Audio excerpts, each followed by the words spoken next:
हे दोस्तों, कैसे हैं आप। उम्मीद करता हूं आप अच्छे होंगे। मैं हूं विनोद राज। स्वागत है ट्रिकी हिंदी साहित्य चैनल में। दोस्तों, आज से हम एक तैयारी की दृष्टि से बहुत ही अच्छा वीडियो बनाने वाले हैं, जो कि हर सब्जेक्ट का कक्षा 10वीं 12वीं 11वीं 9वीं के मॉडल आंसर, मॉडल पेपर की कुछ वस्तुनिष्ठ प्रश्नों का संग्रह रहेगा इसमें। क्योंकि आप जानते हैं कि आपके पेपर में अब 80 नंबर में 32 नंबर का वस्तुनिष्ठ आने वाले हैं। तो यदि आपसे स्पेशली वो बच्चे जो कमज़ोर बच्चे हैं, उनसे यदि 32 नंबर का में आपका 30 नंबर 32 नंबर बन गया तो आप फेल तो नहीं हो सकते हैं। तो इनको आप तैयारी कर लेंगे। 2-2 मिनट 3-3 मिनट की वीडियो रहेगी, बहुत होगी 5-6 मिनट की वीडियो। तो आप इन वीडियो को देखें और आप वस्तुनिष्ठ की तैयारी कर सकते हैं। तो चलिए आज हम तैयारी शुरुआत करते हैं। कक्षा 12 की हिंदी का पहला मॉडल पेपर आदर्श प्रश्न पत्र सेट 1। उससे पहले यदि आप मेरे चैनल को सब्सक्राइब ना किए हो तो सब्सक्राइब कर दें, बेल आइकन प्रेस कर दें, जिससे आपको आने वाली वीडियो की नोटिफिकेशन मिलती रहे। वीडियो अच्छी लगे तो लाइक जरूर करिएगा, वीडियो को अपने दोस्तों तक शेयर जरूर करें। तो चलिए देखते हैं। पहला प्रश्न है, सही विकल्प चुनकर लिखिए। तो इसमें पहला जो प्रश्न है वो है, रीतिकाल कवि हैं। तो कह रहे हैं निम्नलिखित में से कौन रीतिकाल कवि है। तो सुमित्रा नंदन पंत नहीं हो सकते, दिनकर भी नहीं हो सकते, हरिऔध भी नहीं हो सकते।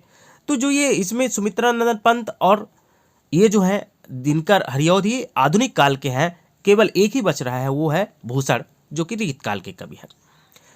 किसके अंकुर फूटते हैं। तो क्या कल्पना के, क्या विचार के, काव्यकृत के। तो इनमें से ना तो विचार के अंकुर फूटते हैं, विचार अपने आप स्वतः स्फुटित हो जाते हैं। काव्यकृत में भी अंकुर नहीं फूटते, इनको बनाना पड़ता है। और कल्पना के भी अंकुर नहीं फूटते हैं। ऑप्शन इसका आंसर जो हो जाएगा, शब्द के अंकुर फूटते हैं। खड़ी बोली गद्य की प्रथम रचना है। यहां पर ये जो प्रश्न दिया गया है ना, बहुत ही इंपॉर्टेंट प्रश्न है। इंदुमती, यह आपकी पहली हिंदी कहानी मानी जाती है। परीक्षा गुरु, यह आपका पहला उपन्यास माना जाता है।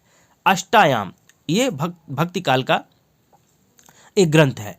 तो एक मात्र है जो खड़ी बोली में पहला ग्रंथ लिखा गया, वह है गोरा बादल की कथा। नेक्स्ट है, यशोधरा बाबू के आदर्श थे। तो यशोधरा बाबू के आदर्श जो थे वो थे किसंदा। कहानी का पहला तत्व होता है। तो जैसा कि आप जानते हैं कहानी के 6 तत्व होते हैं, जिसमें पहला इसका होता है कथानक या कथावस्तु।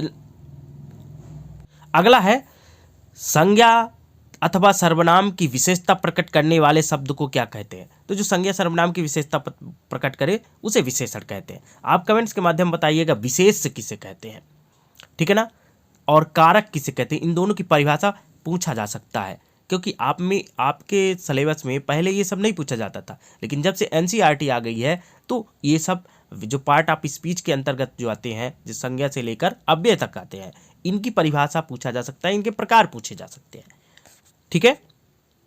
चलिए नेक्स्ट प्रश्न देखते हैं। रिक्त स्थानों की पूर्ति कीजिए। तो रिक्त स्थानों की पूर्ति में पहला है, पर्दे पर डैश डैश की कीमत है। तो पर्दे पर वक्त की कीमत है। किसकी है? वक्त की कीमत। प्रेमचंद को की उपाधि प्रदान की गई। तो उपन्यास सम्राट, कहानी सम्राट की उपाधि प्रदान की। विशेषता उपन्यास सम्राट। मुअंजोदड़ो में लगभग कितने कुएं थे? 700 कुएं थे।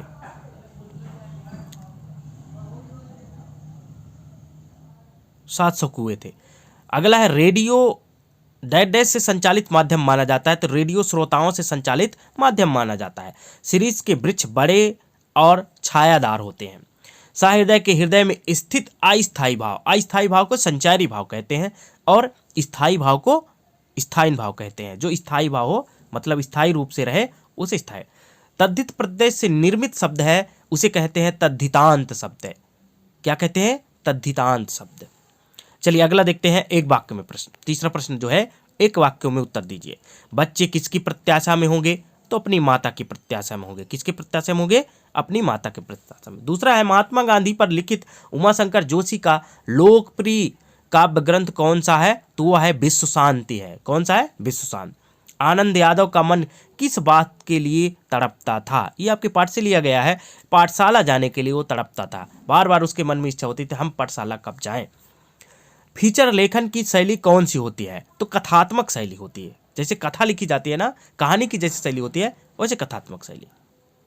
अगला है भक्ति लेखिका को भोजन किस बर्तन में देती थी? तो भक्ति लेखिका को फूल की थाली में भोजन देती थी। अगला है सोरठा छंद मात्राओं की दृष्टि से किस छंद का उल्टा है? तो सोरठा जो मात्राओं की दृष्टि से अगर देखा जाए तो दोहा का सेम उल्टा माना जाता है। पर्यायवाची शब्दों को और क्या कहते हैं? तो पर्यायवाची शब्दों को समानार्थक या समानार्थी शब्द कहते हैं। ओके, सही जोड़ी मिलाते हैं। सही जोड़ी में देखिए ओम थानवी। ओम थानवी ये अतीत के दबे पाओ, ये हो गया आपका पहला, ठीक है ना। संपादकीय पृष्ठ, संपादकीय अखबार की आपकी आवाज, अखबार की आपकी आवाज होती है, ये दूसरा हो गया, ठीक है ना। बाबा साहब भीमराव अम्बेडकर, ये महू, मध्य प्रदेश के महू में इनका जन्म हुआ था, ये तीसरा हो गया। अलंकार के प्रकार होते तो अलंकार के आप 3 प्रकार होते हैं, ठीक है ना। माधुर ओज प्रसाद, ये शब्द गुण है, ये हो गया 5वां। और चित्रकार चितेरा, ये 6वां हो गया। ओके, अगला देखते हैं। कबीर के काव्य में रूढ़ियों का खुलकर विरोध हुआ है। तो कबीर रूढ़ियों का धर्म, जो पुरानी विचारधारा थी, रूढ़ियाँ थी, उनका उन्होंने खुलकर विरोध किया है, यह बात सत्य है, ठीक है ना। सौदाल गेलकर मास्टर कविता बहुत ही अच्छे ढंग से पढ़ाते थे, तो ये पाठ से लिया गया है, ये भी बात सही है। तो इसमें पहला सत्य है, दूसरा सत्य है। निरक्षरों के लिए मुद्रित माध्यम बहुत उपयोगी होगी, ये गलत है। जो निरक्षर है उसके लिए मुद्रित, जो पढ़ ही नहीं पाएगा तो उसके लिए मुद्रित कोई महत्व नहीं रखेगी। भगत जी का चूरन हाथों हाथ बिक जाता था, ये बात भी सत्य है। अगला है शब्द शक्ति 5 प्रकार की होती है, जो कि गलत है। शब्द शक्ति 3 प्रकार की होती है। कौन कौन सी? ओज, प्रसाद, माधुर। सांकर एक क्षेत्रीय शब्द है, ये बात बिल्कुल सत्य है। तो ये रहा आपका वस्तुनिष्ठ प्रश्न। उम्मीद करता हूँ ये वीडियो आपको अच्छी लगेगी। ऐसे ही नेक्स्ट वीडियो का आप इंतजार करिए। इस वीडियो को शेयर जरूर करें। मिलते हैं नेक्स्ट वीडियो में, तब तक अपना ख्याल रखें, स्वस्थ रहें, धन्यवाद।